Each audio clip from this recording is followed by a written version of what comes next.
TaxAct knows filing taxes can be confusing, so we have live experts on hand who can help answer any questions you may have. Questions like, can I claim my SUV as my home office if I answer work emails in my car? If I adopted 12 dogs this year, can I list them as dependents? And, am I doing this right, or am I doing this very, very wrong? Our experts have the answers to those questions and many others.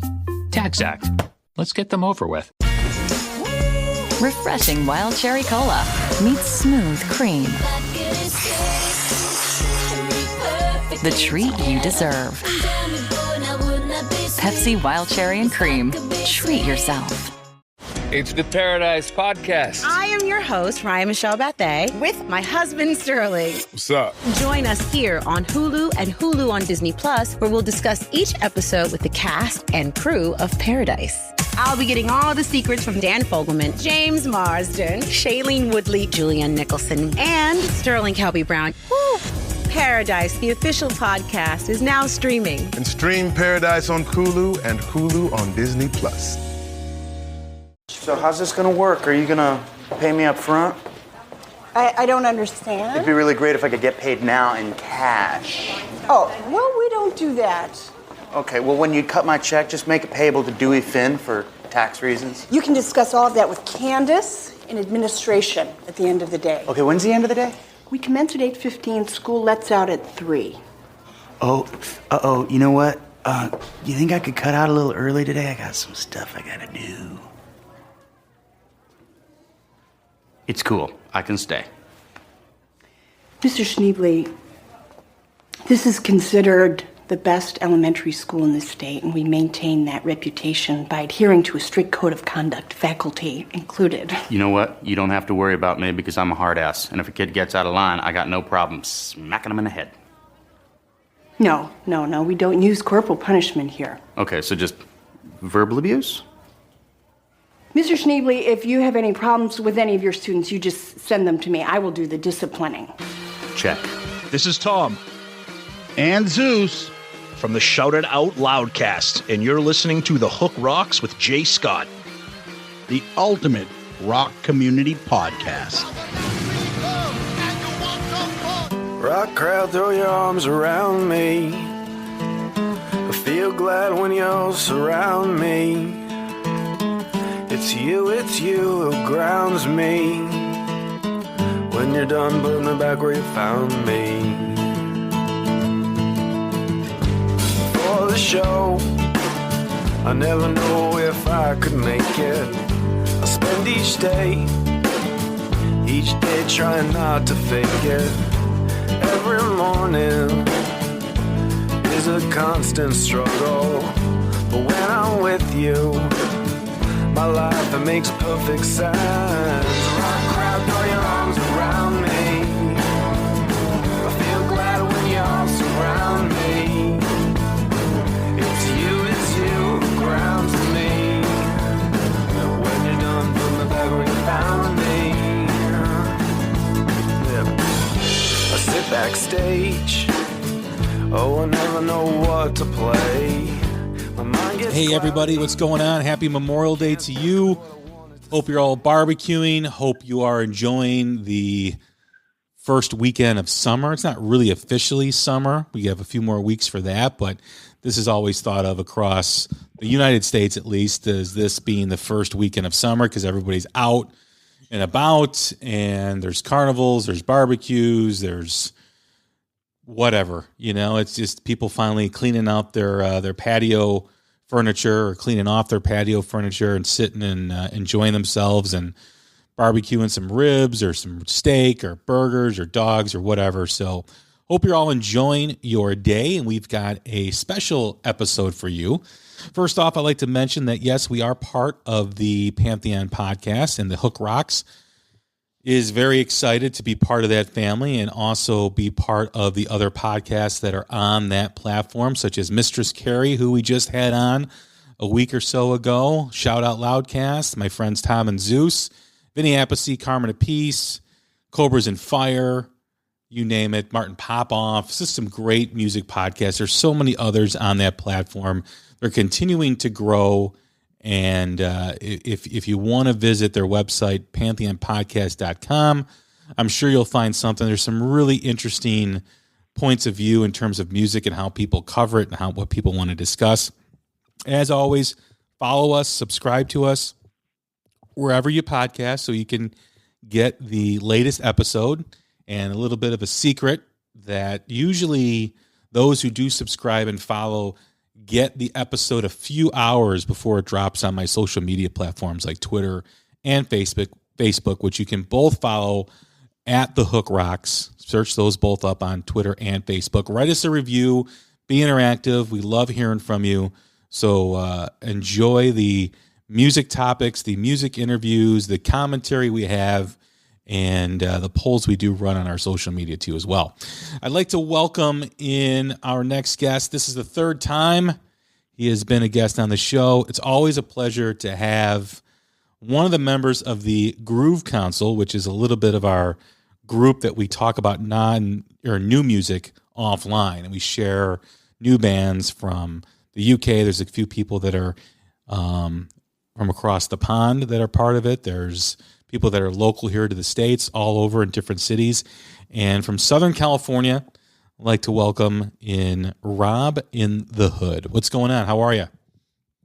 Hi, Jay. I'm getting by. I'm using music to pull me through the tough times that we've had, and us the sunnier times ahead, hopefully. I got to say, you made me hungry with your description of Memorial Day food.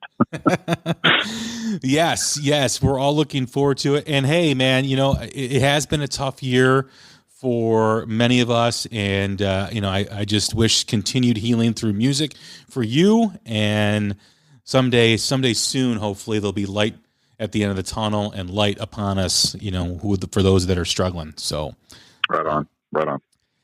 So we decided to do this episode probably about 3-4 weeks ago, and it's basically a tribute to the festivals that we all love and the festivals that we've been to, we've watched on TV throughout the years, throughout our journey in music.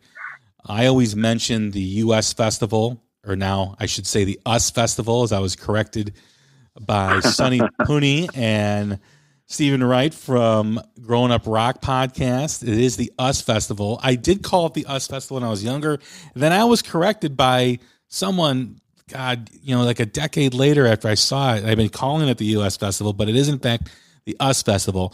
But Memorial Day weekend, I think it was the Saturday or Sunday, my parents had a barbecue, and we were probably labeled as unsocial brats because my brother and I refused to go outside because we had Quiet Riot, Motley Crue, Ozzy Osbourne, Judas Priest, Triumph, Scorpions, Van Halen in, where was it? Southern California. It was actually that plays a role in my my selection here, but I don't understand why you would go outside if you could watch that. Yeah. I mean, absolutely. I mean, we were glued to the TV because the only access we had to rock and roll, obviously, was the radio. But to see them, we only had the magazines and the videos. And the videos were in infant stages at that time, which was 1983. But, Circus Magazine and Hip Raider and Cream and whatever else publication. I don't think Metal Sludge was it called, or I forget what it was called. Oh, I remember Kerrang. Yeah, Kerrang. And then there was, I forget the name of the one publication that came on like in the mid 80s. I forget the name of it. But that was the only access we had to know what these rock stars looked like when they were on stage. We had the back covers of the albums, which usually had pictures, but that was it. And I was 8 years old at the time. My brother was 12. This was a big moment for our fandom, our love for rock music. And nothing will ever take away seeing Dave Lee Roth prance around the stage in assless chaps, and my mother walking in while he's on the stage going, "Oh my God, what are you boys watching?" And I knew right then and there I tapped into something that was for me and my parents didn't like, and I loved it even more. Well, I'll confirm your pronunciation of it that you're using now, the US Festival. I do have a friend at work who went to it. The festival was actually at Glen Helen Amphitheater which is here in San Bernardino and is basically in my backyard. And I have talked to him a bit about what it was like that day. And mostly, I mean, it kind of sounds to me like the same way that some people who went to Woodstock describe that, where they talk about the mud and the crowds. He said it was very crowded, and it was very hot, and they had to park miles away, and they had to hike. Unfortunately, he was obviously a much younger man at the time. But he said that his friend just about developed heat stroke, but that in retrospect, it was all worth it to have been there at a really like a seminal moment for hard rock in the United States. Yeah, they called it the Heavy Metal Day, and there were other days too as well. There were the other days with other musicians, and I think the big acts were David Bowie and Van Halen. And if I have read correctly over the years, Van Halen was the first rock and roll act to get over $1 million for a show. I think they got 1.3 million. Wow. And that was back in '83. I mean, imagine what that is now doing that. Right. But it was put on by Apple, and they were the kind of the ones that kind of led the charge to put this festival together. There were 3 nights or 3 days over Memorial Day, and then I think there were 3 days over the previous Labor Day, I want to say, of '82. I want to say. Right. That's correct. So they had it over 2 different weekends, and it was just huge. MTV covered it. Every publication covered it. And if you look at that day and those bands that were on that bill, Quiet Riot, Motley Crue, Ozzy, Triumph, Judas Priest, Scorpions, and Van Halen, the following albums that they had were gigantic.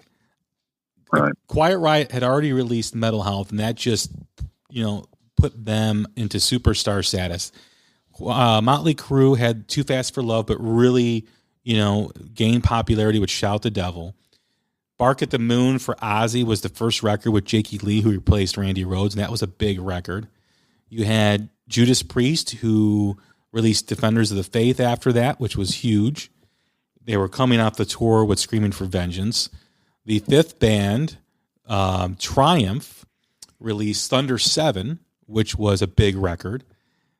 Scorpions come out with Love at First Sting, which people forget how big that album was and during that time. And then, of course, the big album, 1984 by Van Halen, which would have been number 1 if not for the album Thriller by Michael Jackson. So that day, those bands really propelled heavy metal, hard rock into a whole different avenue, into a whole different wave of popularity. And those bands, with maybe the exception of Quiet Riot, and I know Triumph kind of plateaued after Thunder 7, but those bands really were relevant for the next 10 years at least, until the grunge era, of course, came and zapped all that away. But those were really the bands. I mean, there were others, Guns N' Roses and Rat and Iron Maiden and other bands too as well, but those were really focal point bands and legendary bands that still to this day draw crowds whenever they play.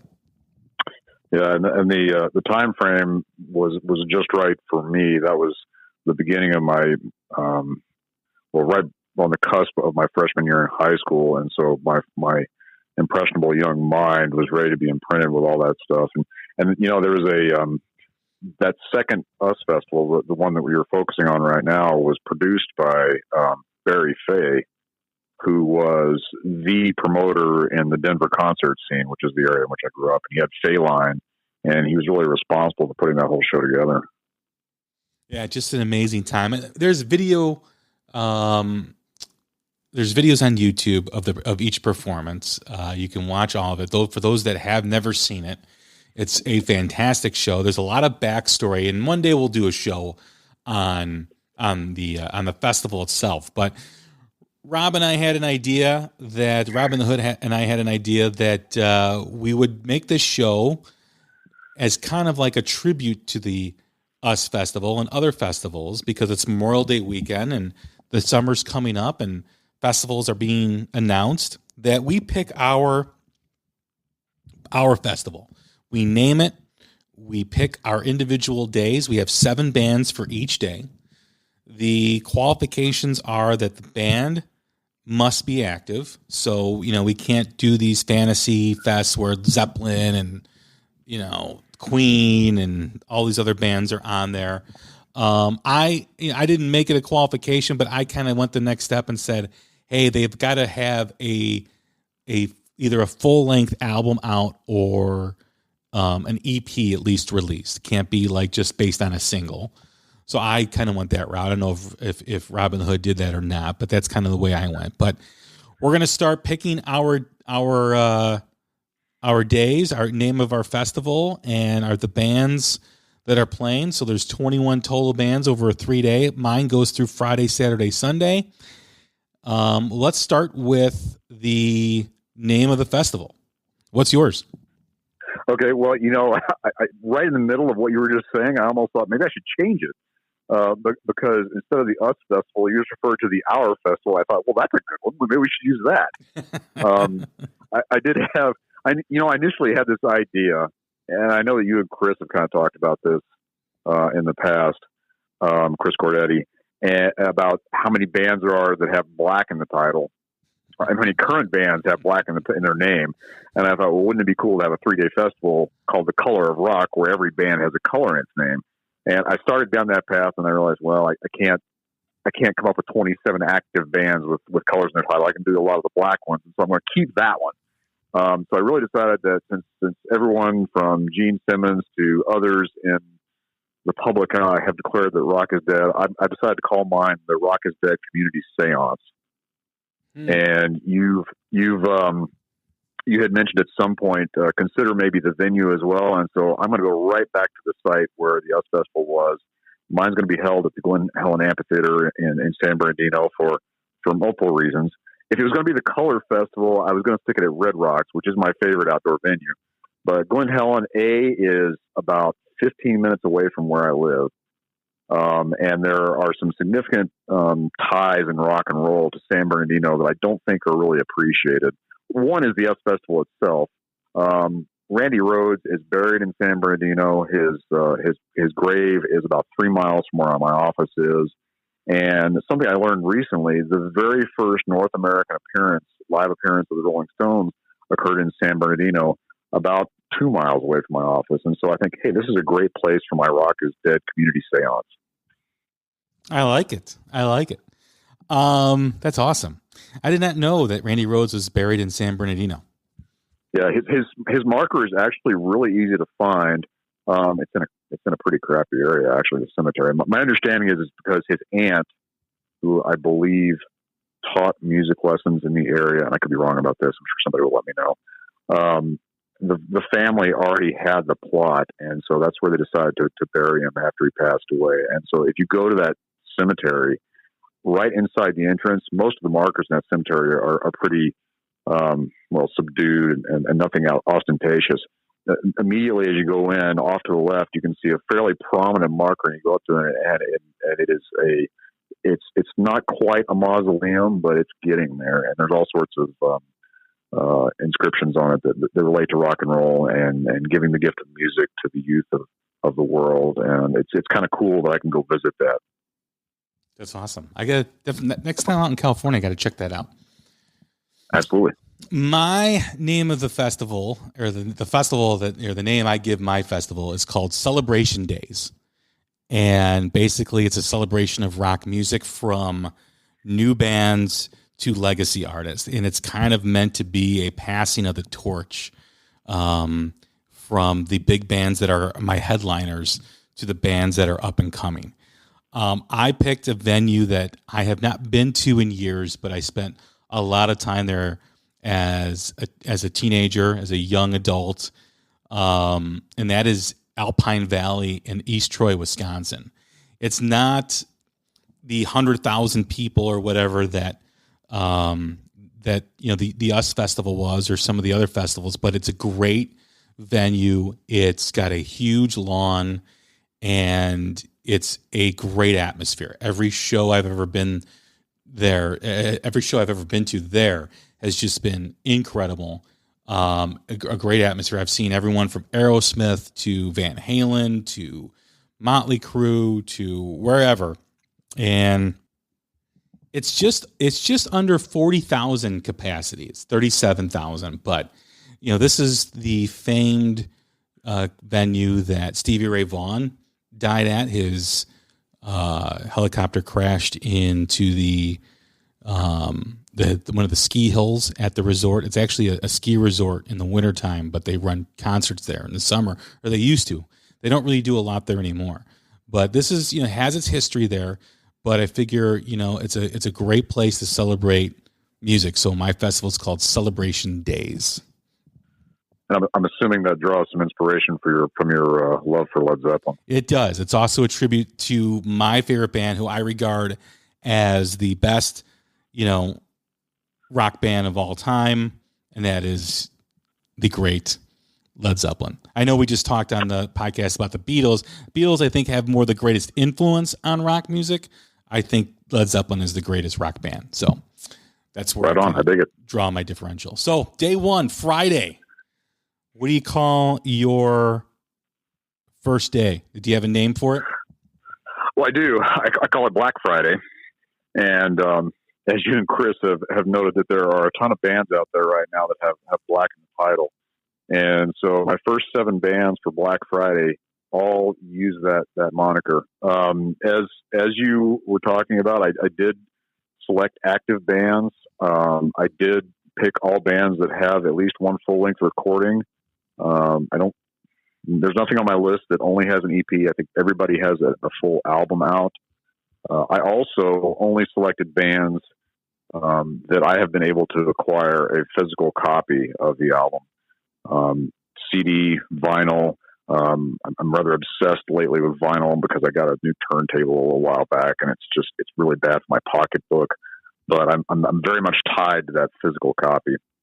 And so for Black Friday, I have a bunch of bands that are, well, I think from prior discussions that I kind of like some of the heavier stuff. And so I thought, well, why not start off with something a little different?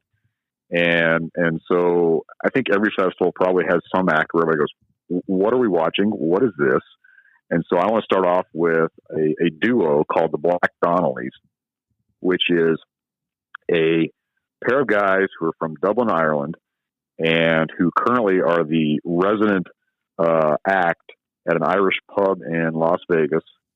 I caught them, I guess it's been almost 2 years ago now, maybe a year and a half. It was probably a year and a half ago that we were in Las Vegas for New Year's.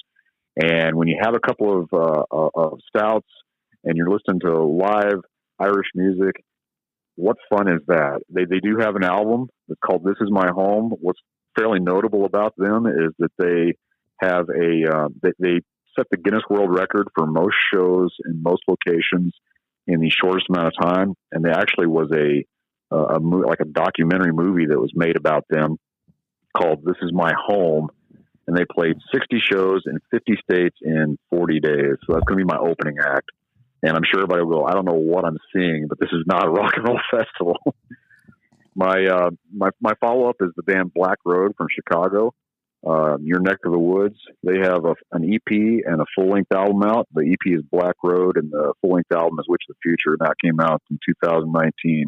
They have a female lead singer who has like a really hypnotic kind of delivery to her singing, and it's a very Sabbathy riff-based band.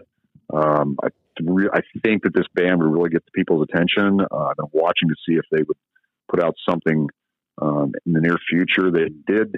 Their guitarist put out an acoustic cover of the Neil Young song "Hey Hey My My" that has a really cool arrangement on it. So if you look them up on like Bandcamp or something, you can listen to that music. And it's kind of like her voice. It kind of is hypnotizing. I follow them up with Revival Black, which is a band from Liverpool, England, that I know has been mentioned in some of the conversations that we've had in the Groove Council. They had an album in 2019 called Step in Line. I think they're a very Sunstrip kind of sound to them, kind of in line with the late 80s. They have a lot of like double stop bends on their guitars, a lot of open ringing tones. They have a really cool kind of grimy tone to them. They have a couple of good songs to check out if you're not familiar with them, Wide Awake and Midnight Oil. I follow them up with one of Chris's favorite bands from New Zealand, and that's Black Smoke Trigger. They're from Napier, New Zealand. They put out an album also in 2019. Actually, it's an EP, I guess. So they got 7 songs on it, so it's kind of in an in-between stage called Set It Off.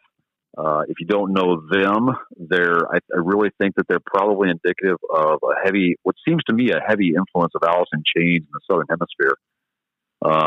They have a couple of really cool songs, Blindfolds and Rattlesnakes and The Way I'm Wired. Love that. Love the EP. Love that EP. Yeah. Yeah. So I don't mean to keep rolling without stopping for your. No, keep going. No, absolutely. I mean, hey, a band like that needs more exposure. So go on and talk about them.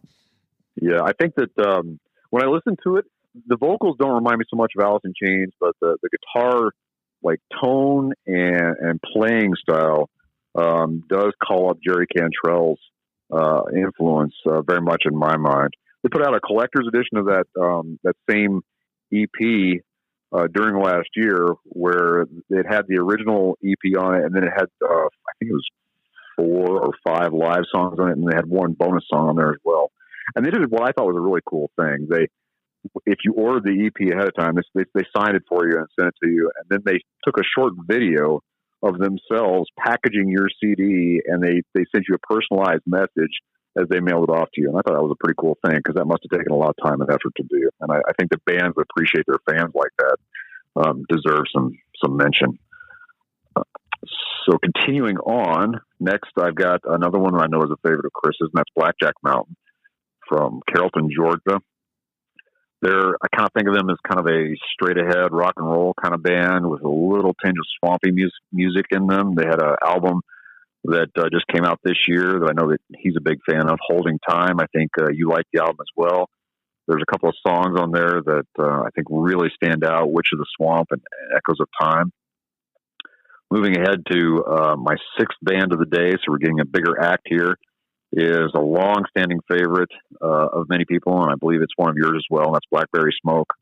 They have quite a few releases under their belt. They're from Atlanta, Georgia. They actually have my understanding is that the new album that they've done called You Hear Georgia should be out this Friday as we record it. So by the time this is on, it should already be out. I did pre-order it because, hey, why not? It's Southern rock. They were a 4-piece band that went to 5 pieces. If you don't know them, I suggest checking out the song Scare the Devil Out of You and Flesh and Bone. And then the 7th band that I've got for the day is one where I was probably a little closer to the line as far as being a current act. And I only say that because they aren't doing anything right at this moment. But I have seen various stories in social media about them that they plan to get back together, and that's Black Country Communion. It's Glenn Hughes, Joe Bonamassa, Derek Shrinian, and Jason Bonham. I know that Glenn Hughes has already been very active this year with the Daisies album, which is one of my favorite albums of the year so far, and was my number 1 for the first quarter. If you're not familiar with the band, they do have a great live album called Live Over Europe, and some of my favorite songs include Sister Jane and Afterglow. So that's my closing act for day 1. That's a really good festival, man. That's a very unique way, Black Friday, and have all bands and you probably could have listed probably another half dozen bands with the name Black in there too as well. It's a running joke with a bunch of us that that we should retire the word Black for at least 10 years for any new band. But yeah, a lot of solid, great acts. You mentioned Blackberry Smoke. Their album is out. When you're listening to this on Memorial Day, the album will be out already. It comes out Friday, May 28th. One of my favorite bands to see live. If you've never had a chance to check them out in concert, they are fantastic. They are stellar. Perfect. And they have other accompanying musicians that do play with them to kind of give them a more full sound. But I'm really stoked about their new album, and I can't wait to see them live. I think they're going to be here in Chicago, I want to say August. So I would definitely want to check them. I think they're going to be with Government Mule, which is a band that would be a great show. I think it's Government Mule. I know a member of Government Mule plays on the album, so I've kind of got my fingers crossed that happens. And of course, Black Smoke Trigger is another great band that I love. I love their EP. They've been on the show here and a New Music Spotlight. I'm hoping we see something new from them this year or maybe early next year. I know there were plans to record with Michael Wagner, but he has announced his retirement from producing in the last month. So don't think that's going to happen, which is a disappointment because I know Chris and I were talking about getting a bunch of us together to go down to Nashville and hopefully have them do a gig while we're down there. But we'll see what happens. I don't know who they're going to choose, if they're going to come back to America to do their new album. And of course, Revival Black gets mentioned a lot in our circles that we talk with about music, and as does Blackjack Mountain. So, those are two great bands, two newer bands that everybody should check out. But that's a great first day. That's awesome. All right. I'm glad I sold you a ticket. What does your day sound like? All right. So my day is, again, keeping with the Led Zeppelin theme. It is called Over the Hills and Far Away Day. So I kind of named each day after a song. So it's Over the Hills and Far Away. I went with more of a bluesy Southern type of feel, at least for a good part of them. A lot of their influences, I think, are similar to the bands that have that are on this festival. There might be some similarities to yours, which is cool too as well. Maybe not everyone on this day, but throughout the weekend. But my day starts with a band from Tupelo, Mississippi, a great new Southern rock band. I've been listening to their album actually all this week, and that is Magnolia Bayou. Great 3-piece band from Mississippi. Check those out. For those that were fans of, what was the name of the band? I just completely Bishop Gunn. For those that were fans of Bishop Gunn, you will like Magnolia Bayou. I know there's some connection there too with the studio they used, and I think a lot of them know each other. They're very similar in sound, but they're also unique. So they open my day up with Magnolia Bayou. My second band is, they've only released an EP, but they did release a full-length album under the name Black Coffee, but they had to change it to South of Eden, and that is my second band of the day, band from Columbus, Ohio, which I feel is going to be the next big band that kind of fouls with the Greta Struts, Dirty Honey, Joyous Wolf, kind of like on that trajectory. I think they're a band to watch out for, so definitely check them out. So they're the second. Number 3 is a band that I have had the pleasure to see live too as well. I'm anticipating her new album and really excited about it. I'm hoping that it's this year. I know it's going to be sometime soon, and that is Dorothy. That's the third band that I have on the bill. Great band. I believe they're out of California too as well, which goes into the next act, which just released their first debut or first full-length album that was top 5 on Amazon Music, and that is from Long Beach, Illinois, Dirty Honey. Just another great new band that everybody should be checking out. I predict by this time next year, they will be superstars. They've got the look, they've got the sound, they've got the songs. So watch out for them.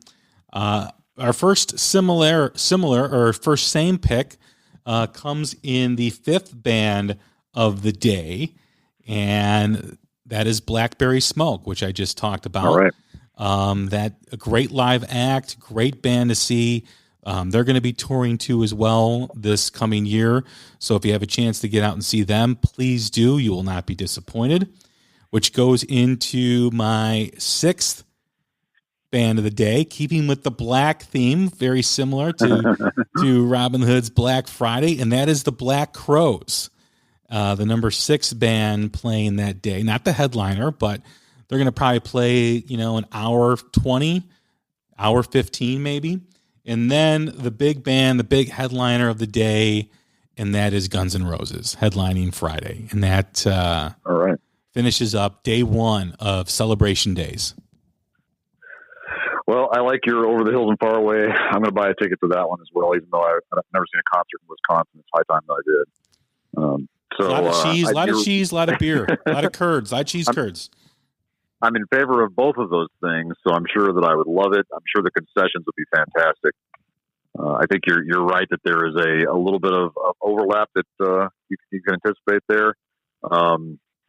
The one of the things that I thought about, because we were both assembling lists, was I wanted to try and avoid too much overlap, because I have a suspicion about some of the bands that you might put on there, and that's one of the reasons that I focused on stuff that I was able to get a physical copy of. And I got to tell you that South of Eden is one of those bands that I really wish they would put out a CD or vinyl or both, because I would buy it like that. Yeah, it's coming. It's coming. I know they've got. I mean, I think I talked to both Ehab and Justin, the vocalist and the guitar player, and it sounded like their album was going to be out right after the first of the year. Now, there may be reasons why they're holding that album, maybe because they're expected to be on a tour, maybe late summer, early fall, so they want to hold that album closer to the release date or closer to the announcement of the tour.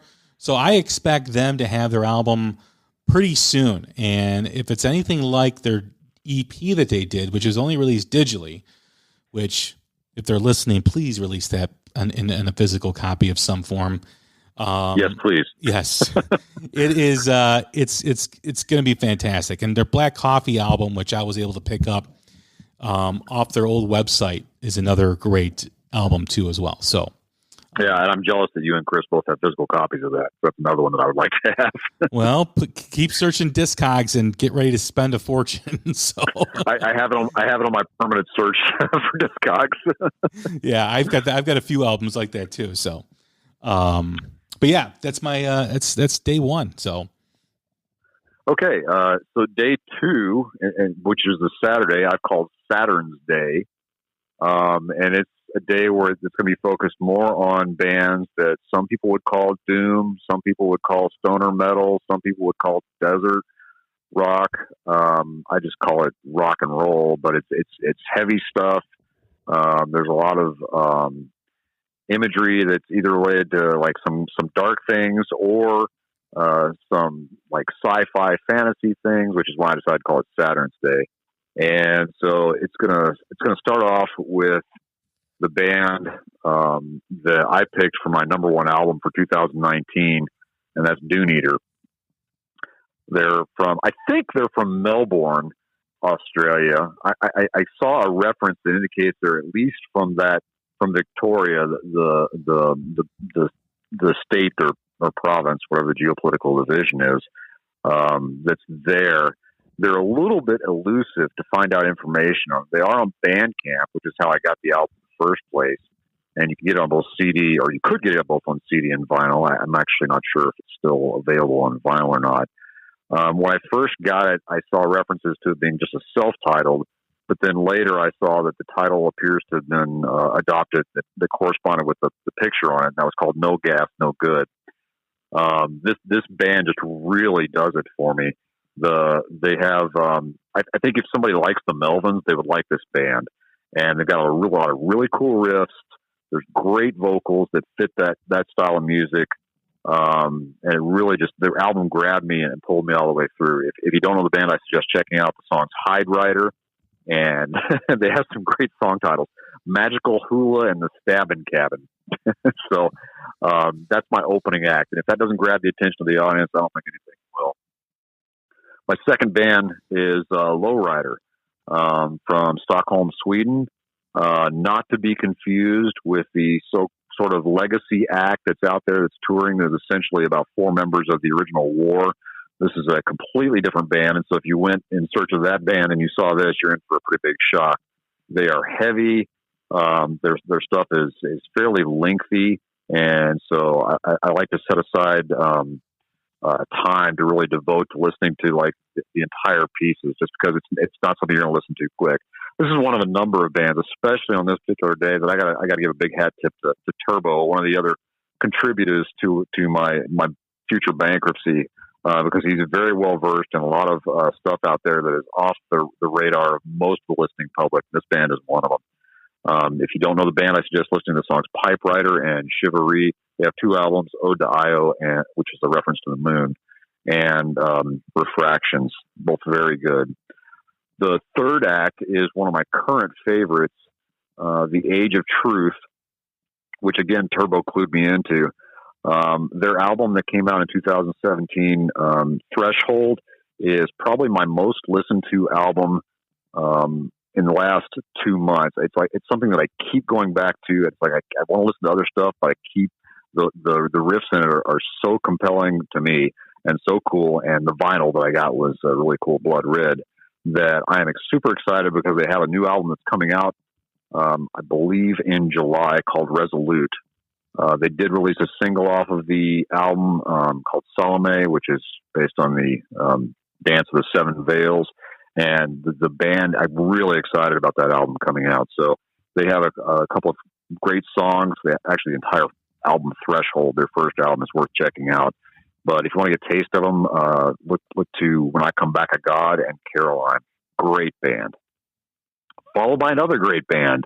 One that I tend to think is kind of like a great, heavy songwriting band that's from a rated R world, and that's the band 10 Foot Wizard from Manchester, England. They have 3 full-length albums out right now. The most recent one was Get Out of Your Mind in 2020. I found out about this band from Turbo, who sent me the title of a song that I won't repeat in case there's anyone of a tender age listening, but I laughed out loud when I saw the title of the song, and then I clicked on it, and I thought, man, this is an awesome song, and I immediately ordered the album. Listen to the songs Broken Man and On We Go. If you dig like Corrosion of Conformity type guitars or The Sword, I really think you'd like this band. My fifth band is one that released an album in 2020 called Venus Skytrip that I saw listed amongst connoisseurs of heavy music as their favorite album of the year. The band is Cyclona. It is somewhat, it's definitely in what people would classify as the stoner metal area, and the album Venus Skytrip is just tremendous. There is one of the songs on that album, Star, is a song that I keep hitting repeat on, and it's because it starts off, it's going along, and then it does something that just really pulls you in. That something involves cowbell, and I can't stop listening to the song. Another great song by them off their prior album is Beakfoot Secret Cave. Very cool band. The sixth act that I want to have on Saturn's Day is one that I think I first heard about them from you. It could have been in your year-end discussion. No, actually, I think it was probably one of the core discussions that you had with Chris, and that's 1,000 Mods. The Youth of Dissent album was my pick for the album of 2020. The song Young is my absolute favorite on the album. They have 5 albums out since 2011. Song Vintage or Vintage, I'm probably pronouncing it wrong, is also great. They're a band from Athens, Greece, and we're going to revisit Athens, Greece in my lineup on day 3. And they are the next to last or penultimate band on my list.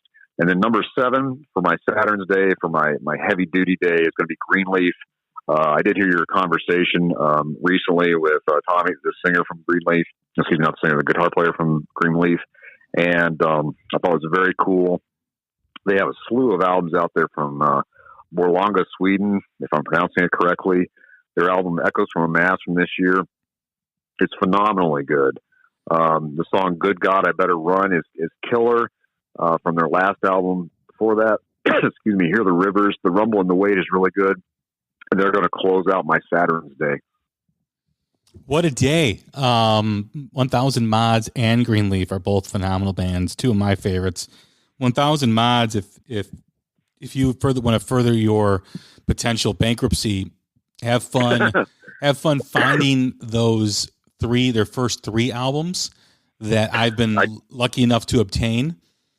I do have a CD of Supervan Vacation. Okay, I got that. There's Vultures, and then at the third one, right. I can't remember the name of it, but I searched high and low, and I finally found them in a record store, I believe in Austria, and and I was able to get them from a record store in Austria. So I think the third album is Repeated Exposure too. Yes, that's just a great band. If you're, it's got elements of some punk with some like Black Sabbath with some like Alice in Chains type stuff. It's a really unique mix of influences.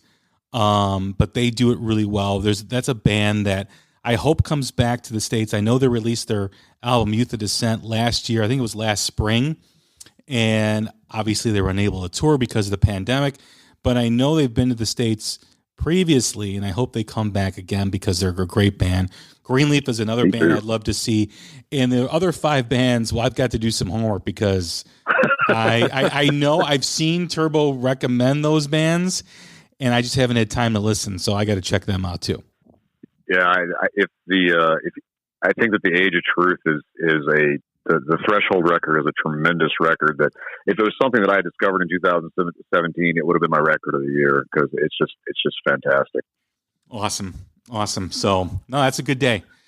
Day 2 for me is called the Misty Mountain Hop, and it is probably the peak day, Saturday, with the acts that are on. Not to say that Sunday doesn't have some great acts, because it does, but this is really kind of a jam-packed day of some great new bands, some bands that kind of have arrived, and a couple legacy bands that still have a lot of popularity and now are starting to get popular with the youth because of a couple reasons, which I'll get to.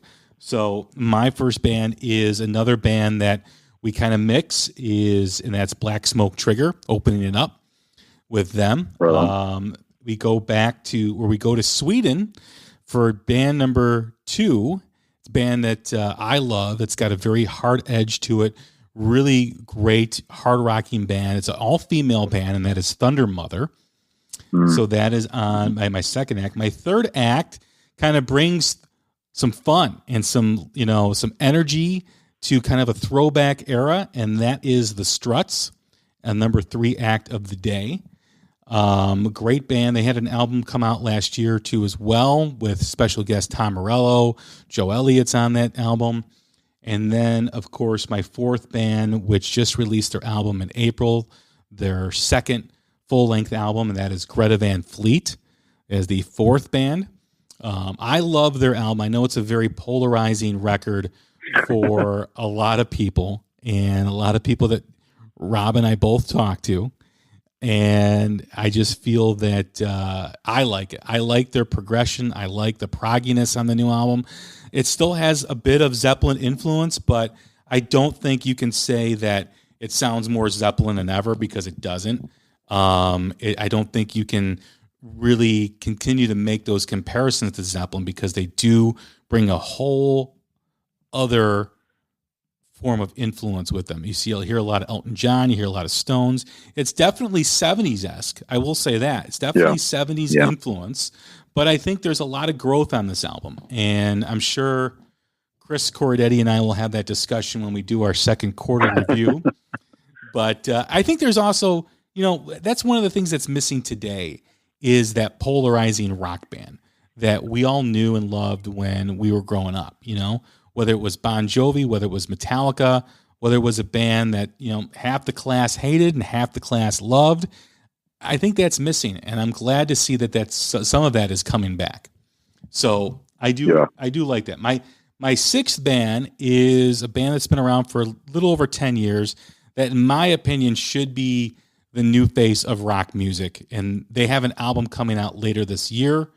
Their album Feral Roots was my favorite album in 2019, and that is Rival Sons.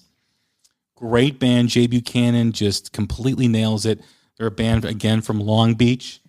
And then my 6th act, which, again, really has pulled in the youth back to rock music. If you talk to any young male teenager in high school, maybe some females too, they all know about the movie The Dirt, and they all love it. It's their Fast Times at Ridgemont High for their generation, and that is Motley Crue playing 6th. And the headliner, the big headliner, there's Guns N' Roses and my other Sunday headliner are both big acts too, but this is like the peak. This is the celebration of one of the greatest bands in rock history that just released a phenomenal album in November of 2020, and that is AC/DC, to cap out the Misty Mountain Hop Day. Okay.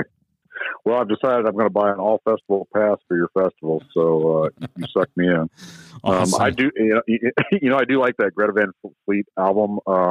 Mostly, there's some stuff on it that doesn't quite click with me, but there's enough material on it, and I would say probably the majority of the material on it that is in that bluesy guitar based mode that is what I'm looking for in most rock and roll. I think that I made a comment. This is probably about 2 years ago, I guess, that I find it remarkable that there are so many people, and you've talked about it before, who are wedded to classic rock, who have these laments about how music doesn't sound the way it does, or the way we used to, that they like.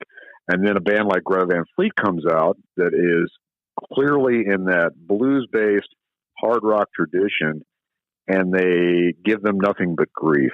And I understand that the vocals aren't to everyone's taste, but I like the new album. I like their first album. I like their first EP. The Highway Song is a great rockin' song.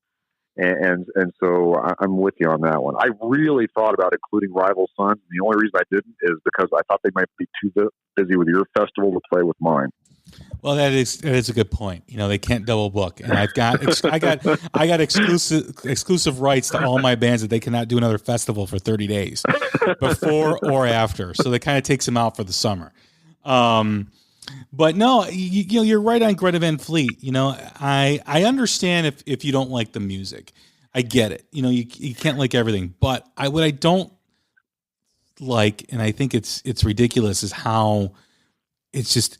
They're just trying to tear them down. And I guess that's just the way society works now is, you build something up and then you get tired of it and then you just want to tear it down. I've seen Greta Van Fleet 3 times in concert. I saw them at Lincoln Hall, which is about a 200 people, 200 capacity, 150 to 200 capacity club. And then I saw them at the Aragon Ballroom once with my buddy. And then I took my son a couple nights after, or vice versa. I can't remember, but all 3 times they were phenomenal. All 3 times they were, I mean, these are young kids at the time that I don't think any of them were over 22 at the time. And they were just fantastic. Their new album has some proggy elements. It's very jam band, in terms of the elements of the music, but every song, is kind of like an epic song. I don't know if I, always agree with that approach, but I admire the ambition. I admire how ambitious they are becoming and going after it and not putting any boundaries on their music. And I think that they're just going to keep growing. And I think that, like you said, we hear people bitch and moan about, no, the music isn't what it used to be. And then here's a band that embodies that celebration of that music. Yeah. And, they suck. They're a Led Zeppelin cover band. And yeah, there's the comparisons, but I think their new album is much different. I think their new album, their sounds are kind of like Rush meets the Stones meets Zeppelin meets the Faces, so that's kind of how I describe the album.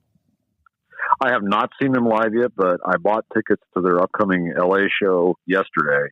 They're going to be playing at the Greek Theater, and in October.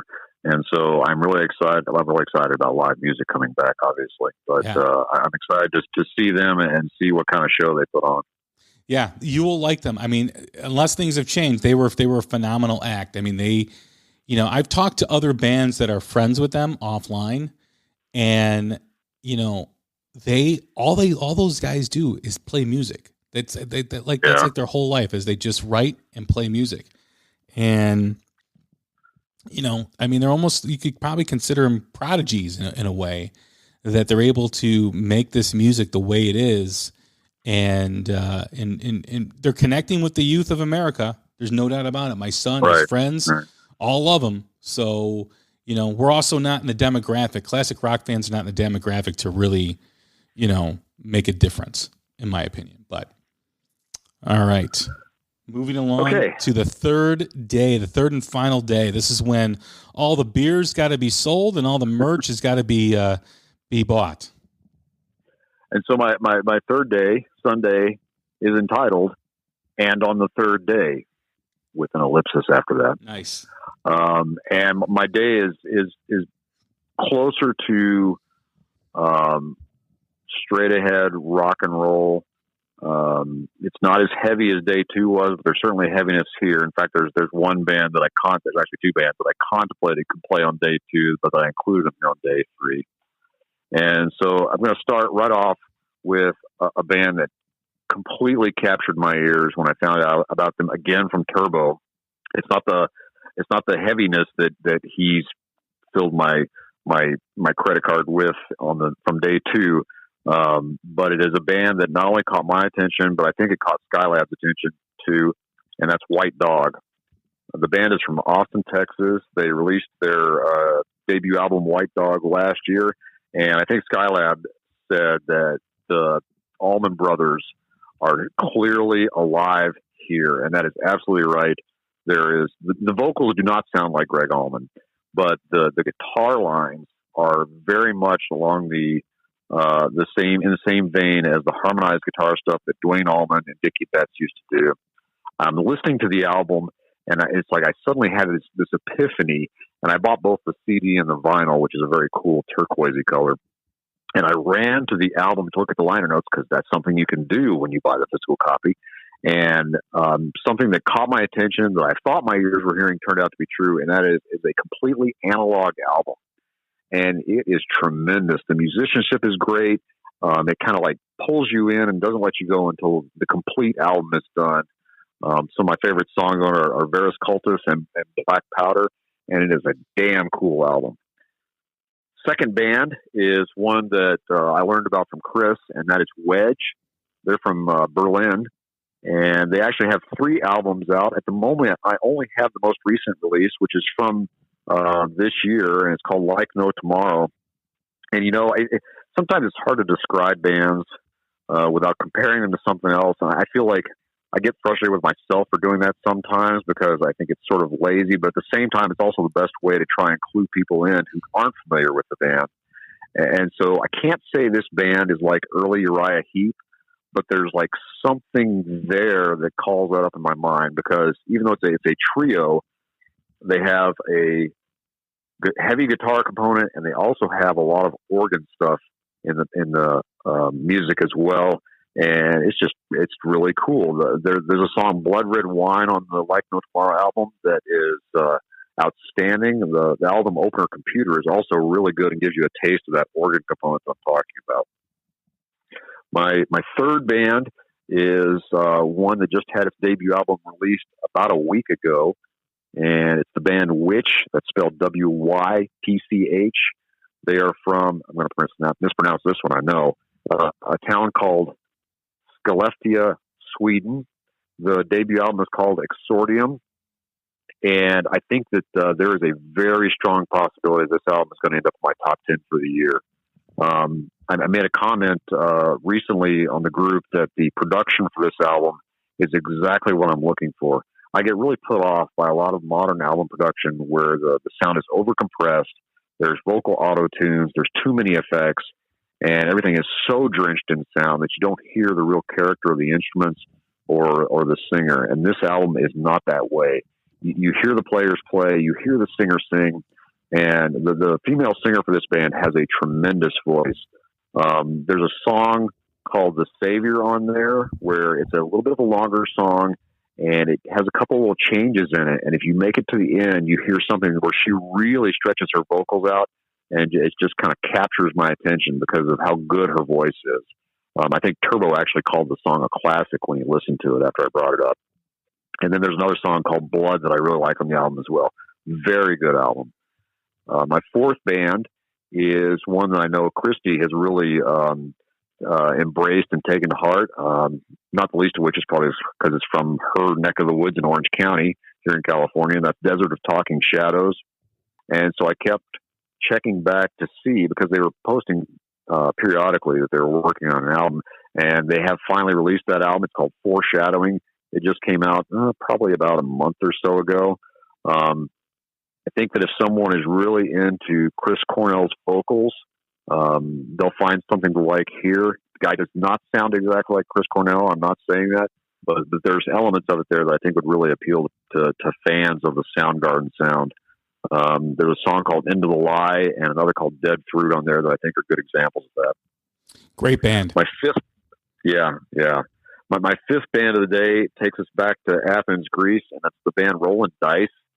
I actually don't remember who initially mentioned this band to me. I got a hold of both of their albums. I bought them probably about 5-6 months ago. Their first album was called Weight of the Sun in 2017. They had an album last year called Reroll, and they're a 3-piece band that sounds much bigger than 3 pieces. They are a great rock and roll band. This one is one that I thought maybe could fit into the heavy doomy day, although they're not really quite that. Some great songs to check out are New Heights and Into the Fire. Really great Greek band. Number 6 is a band that you've already mentioned, and that's Magnolia Bayou. I can't believe you didn't have Strange Place in your top 10 for last year. That is a phenomenally good album. It is. They have a really cool rock, swampy sound to them. The song Hurricane, to me, is an absolute classic, and it like just stirs my soul to listen to the song.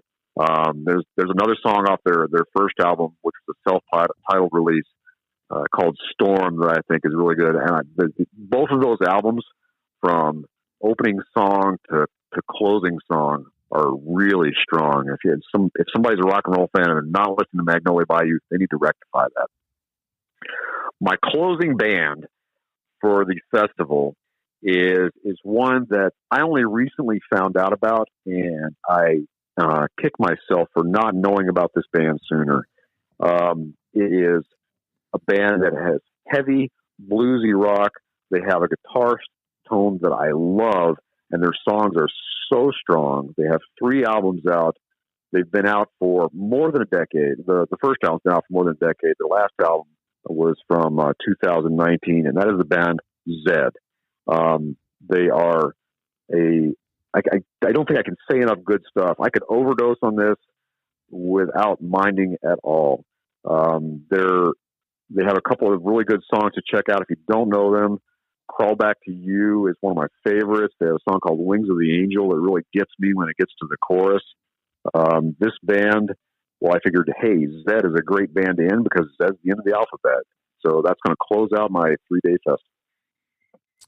That's a great day, man. I agree with you on the Magnolia Bayou album, and it just missed my top 10, but it is a fantastic, fantastic album. Yeah. And you've given me a lot of stuff I need to listen to, because you and Turbo are just like gonna like put each other on financial like the hardship. I got to say that I find out way more from him than he finds out from me. He is a resource. Yeah, he is. He is definitely, man. He's always got something. I don't know where he finds this stuff too. It's like amazing. I don't either. You know, it's like I always thought that I had good resources to find stuff, and I was able to I had like the correct algorithms and here or there. But man, he's like at a whole another different level. Yeah, there's not a day that goes by that he doesn't suggest something that I listen to, and I'm like, man, I'm going to go broke just buying this stuff that he's suggesting. Yeah. I don't know, man. Every time he posts, I like, oh man, please stop posting new music. Him and Terry from the UK are going to drive all of us into bankruptcy. Yeah, there's another guy that isn't part of our conversation, but that Turbo and I talked to. And that's his Twitter handle is at FuzzDoomRip. I think it's all spelled together in the conventional way. And the reason I think that we cross paths is because he's clearly a huge fan of the band Trouble, which I love. Trouble, the old heavy metal band from Chicago? Yeah, from Chicago. Yeah, I love Trouble, and I never thought they got the attention they deserve. And he and Turbo go back and forth a lot. I think he stated that his goal is to own every vinyl release from the Ripple label. And so he knows a ton of the doomy stuff and so between him and Turbo, it's like, I'm going to have to, I need some stimulus checks to come my way or something. That's all. Yeah. I mean that, or maybe start driving for Uber, maybe. and then just have him deposit your money straight into like the Discog account, Yeah, I just feel like I have flashbacks to my youth where when I worked in a pizza restaurant, in the Denver area when I was growing up. It's almost like the instant that I got my paycheck, I would head straight to the local record store and I would blow most of my paycheck there. And I feel like I'm regressing. I make a little more money now than I used to. And so my wife and I still can afford to eat, but it's like pushing it. Yeah. The way I explain my music buying habits is I go into like a hypnosis where like, I'm like, all right, I'm only going to buy one album. Right. And then like 45 minutes later, I'm like, dude, did I just spend like $200 on music? Like what am I thinking? So no, I wish I could say I don't understand, but I do. Yeah, no, it's crazy, man. It is. So, all right. So getting to my third day called Achilles' Last Stand. That is the day of this festival. And this has got a little bit more of a harder edge to it than the other. This is, it's got some, not every band is heavier, but it's got more of a metal type of feel to it. At least towards the end of the day. I'm excited. It starts out with a great up and coming band from Canada, a 2-piece band called Crownlands, a band that I love. I mean, they have a great spirit about them. They've got a great, unique sound. I mean, there's a lot of 2 pieces out there that, we all know the White Stripes, we all know the Black Keys, but there's really 3 right now that I really dig. Crownlands is one of them. The Blue Stones is another one that I do like, and the third one is the Cold Stairs. I figured you'd probably mention that. Yeah. The Blue Stones kind of have more of a funky feel. The Cold Stairs are very unique in that they have a low end, which is not common. Yeah. With whatchamacallit, 2 pieces, and Crownlands really adds elements of Native American history and a lot of nature. They're very in tune to like the earth. It's a very unique way to approach music. I really dig it. They're very unique. They do get compared a lot to Rush because they kind of just did these 2 songs that are kind of a tribute to them. They're not Rush cover tunes, but they kind of have that spirit of Rush. So check those out. But a great band that I do enjoy listening to. Moving on to the second act of the day. And that is a band that I cannot wait to see at the end of June.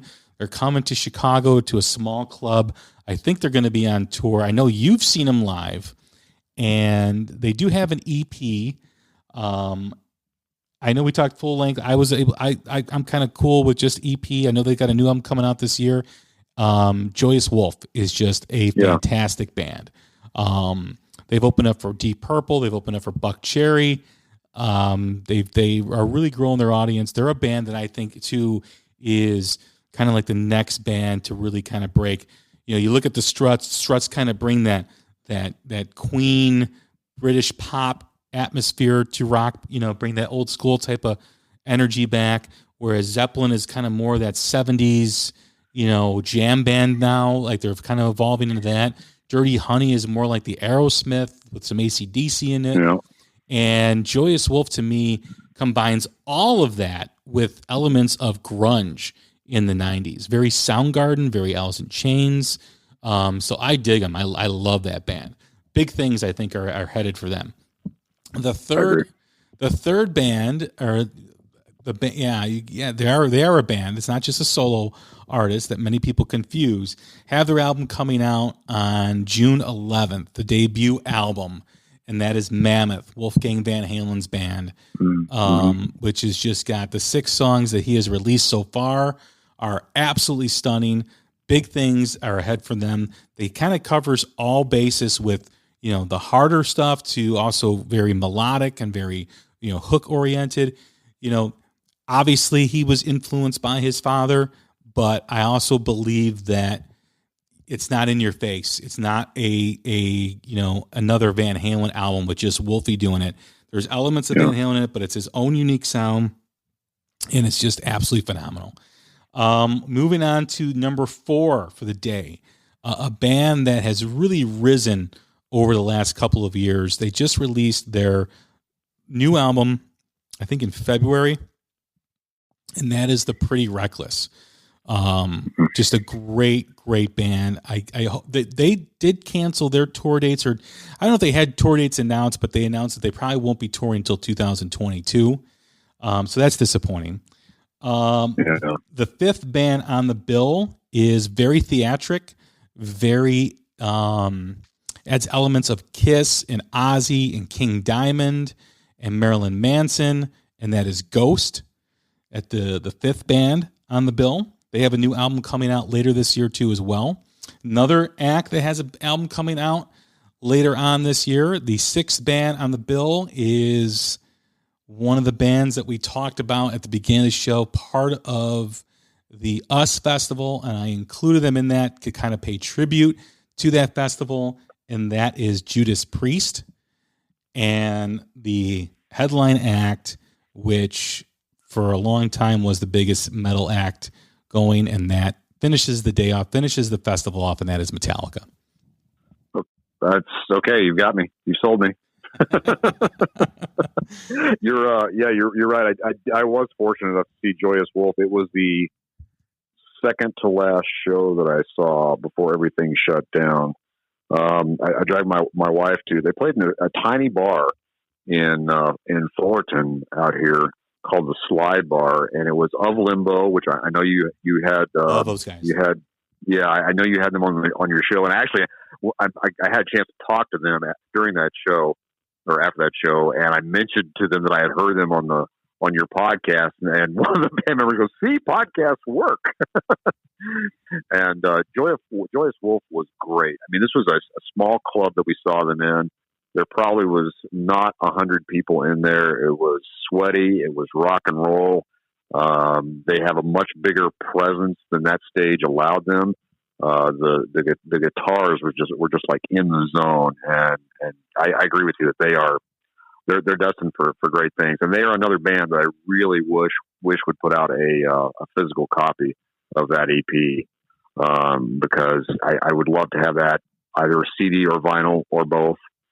Ghost is a band that I've had a really hard time getting into, and I can see you're right about the theatrical aspect of it. And back when I was a much younger lad, I went through a Merciful Fate phase, so the King Diamond thing is there. I have a little bit of a hard time with the vocals. I'm not sure if I can identify what it is, but I'd certainly be willing to see the act, because I know that's really a stage show, and see what it's all about. Yeah, I saw him open up for Maiden about 4 years ago, and it was strange because these people stand up in the show and they look like the priest from Ghost. Do they call him the high priest still? I think that's what they call him. And they don't clap. They don't show any emotion. They just stand there. And there was probably about a dozen or two individuals in the crowd, at least that I saw, that were just doing that. They were just standing there, like still, throughout the whole show. And then once the show was over, they were gone. It was interesting. It was really interesting, and kind of creepy in a way too. But but they really do. I mean, gosh, they're playing arenas right now. I know their next album is highly anticipated. So they're another band that is still. I kind of put them in the Pretty Reckless, Rival Sons, Blackberry Smoke kind of period where they've been around for about 10 years. They're not exactly new, but they're probably new to a lot of people, and I understand that. But, they're a band, too, that I think is going to kind of be, like Rival Sons really took a leap over the last couple of years. I think, Ghost is headed for that leap. I think Pretty Reckless is headed for that leap. I think Blackberry Smoke, they've got a very sturdy, very loyal following wherever they go. It's kind of hard for that type of Southern rock music to kind of, transfer over into other genres, but they've got a healthy fan base. I'm one of their fans. I love them. So, they're awesome. Well, the having Metallica as the closing act for your festival is certainly going to keep me there until the end. I've seen Metallica 4 times. I saw them 3 times back in the day, so to speak, including I saw them as the second act on the Monsters of Rock tour in '88. Oh wow! So I saw them in the old Mile High Stadium. Their show was pretty good. They had some sound issues during the show that was frustrating. It was clearly frustrating for the band. But they have been great every time I've seen them. The most recent time was when they were in San Diego in support of their most recent album, and they were phenomenal to watch. They were clearly they're clearly an experience. Yeah, no, it's I've seen them. Jesus, I saw them a lot when I was younger. I saw them on the Atlas. What was the Atlas Rise? Was the name of the album? Yeah, right. That's one of the songs. Now I'm drawing a blank too. It's like it's infected me. Yeah. What is it? Hardwired to Self-Destruct. Yes, Hardwired. Yeah. So I took my son. And this is when I started to really come to the realization that I'm getting old. Is me too. A week before that I took my son to see Iron Maiden and Ghost, and I walked out of that show completely. I couldn't even hear a damn thing. It felt like I was standing next to an airplane. It was so loud. Yeah. So the following week I've got Metallica and Avenged Sevenfold. And my ears were not fully recovered from the week prior to that. And here I am at Metallica and Avenged Sevenfold at Soldier Field. And I remember just walking out of that. I'm like, I can't do these shows this close together like I did before. It was, I couldn't hear, like I'm in meetings the following week at work. I'm going, excuse me, pardon me. What did you say? Because I couldn't hear. But yeah, just loud, and they were phenomenal on the Hardwire tour too. They were awesome. Yeah. Did Gojira open that show? Gojira was not part of that show. No.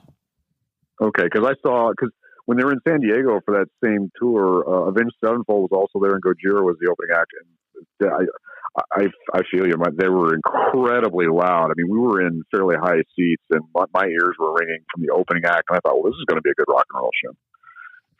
Yeah, no, they were great. The last time I saw them before that had to be on the Load tour. Was probably the last time I saw Metallica prior to. That was the tour where there was some kind of like stage. It was like it wasn't real, but it was like a stage mishap. I think that was the Load tour where, they act like somebody was on fire towards the end of the show or whatever. And then of course I saw them on the Black album, and I think I'm trying to remember who opened up for them on the Black album. Maybe it was Suicidal Tendencies. And then, very cool. Yeah, and then I saw them on And Justice with Queensryche. Yeah, I saw that tour too. Yeah, and then Master. God, I'm trying to remember because I saw them once at the Aragon Ballroom when they were younger, and I don't remember if that was the Master of Puppets tour or if that was Ride the Lightning. I can't remember. But I still remember there used to be, it's called the Allstate Arena now, and it's a 2018 to 22,000 seater capacity for concerts. I've seen a lot of bands there, and it used to be called Rosemont Horizon, and Rosemont, Illinois is right off O'Hare Airport, so it's basically the city that's right next to O'Hare, and next to it is the town that I grew up called Des Plaines.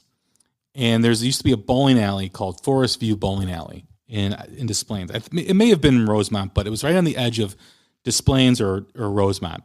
I think it was Des Plaines. But anyway, I still remember walking in there as a young kid on a Saturday night or a Friday night after Metallica just got done playing at the Rosemont Horizon or maybe a gig in the city, sitting in the bowling alley with a haze of smoke, because bowling alleys, that's where everybody smoked, and shot pool, and they were just hanging out drinking with fans. They couldn't have been, they were in their early 20s, I want to say, It was just amazing. That's fantastic. Yeah. And I'm too, we didn't have your camera phones back then. And, I don't even know if I got their autograph. If I did, it was probably on a napkin that I probably accidentally threw out, but yeah, Metallica, has just been a great band. I know they've been writing music throughout the pandemic, or at least that's what the reports say. Yeah. We'll see if they release a new album this year or next. So, well, I will buy it the day it comes out if they do. Yeah, you got Maiden's album coming out later this year. Yeah. You got Priest. Yeah. I mean, there's a lot of good stuff coming out still. I mean, we're just under halfway through the year, and it just seems like this is going to be the year of music. 10 years, 20 years, 30 years from now, whenever, this will be regarded as the year rock music came back. Right. The year that my music possession went up and my bank account went down. Oh my God. And then you got all these pre-orders with like splatter patterns on the vinyl. Oh yeah. And it's like, who thought of that? Whoever thought of that doesn't like me. Okay. Because they know I'm going to spend that money. It's like, do you hate me? They smelled the weakness. It's like, oh, that splatter patterns look so good, So, yeah. Well, hopefully somebody will listen to this episode and think, what a great idea for these festivals. Let's make this happen, and let's pay a commission to the guys that thought of these. That's what we're doing it for. That's what we're here. Yeah. We're here, hey, man, money talks. Show us the money. Right. But we thought of it. But no, this is all good fun. I do hope that who's ever listening, we will be posting on our social media to pick your festival. And, pick your day one. Only 7 bands. They must all be active. Okay. It can't be some fantasy where Van Halen and Zeppelin and Queen. Yeah. No, I will make fun of you if you do that. So follow directions. Don't be like our friend Chris Corradetti that can't follow simple directions. Like in the last episode of our top albums in the first quarter. Well, I didn't include the albums that were released a few days before the end of the quarter. Well, it does say the first quarter. Well, I couldn't listen to them. I couldn't really digest them. I'm like, dude, I've been listening to them for hours, like not sleeping to make sure I listen to this stuff. But anyway, hopefully the end of June will allow him enough time before we record in July. So there's plenty of material out there. That's for sure. Yeah, absolutely. Well, Rob, it's been a blast, man. Thank you very much for doing this. This is a great episode. I hope people enjoy it. Thank you, Jay. I really had fun putting it together. I had to work to put it together. Yeah, this wasn't easy. You kind of had to have a theme. You had to have a flow. You kind of had to pick what bands and stuff. So hopefully people enjoyed it. Hopefully there's some new music that they heard or some new bands that they heard on the show that they'll check out, because everything that we mentioned is worth checking out. But thank you again. Thank you, Jay. All right, everybody. Happy Memorial Day to you. Enjoy your barbecue. Enjoy that barbecue sauce, that corn on the cob, that fresh watermelon, cold beer, cold whatever you're drinking. Enjoy your time. Enjoy your day off. Like us on Facebook. Follow us on Twitter. Check us out on any podcast platform, wherever you listen. Please subscribe to us so you get the early release of every episode, usually dropped a few hours before the episode drops on my social media or on our social media. But everybody have a great day. Stay safe, stay healthy, and we will certainly talk again soon. Thanks.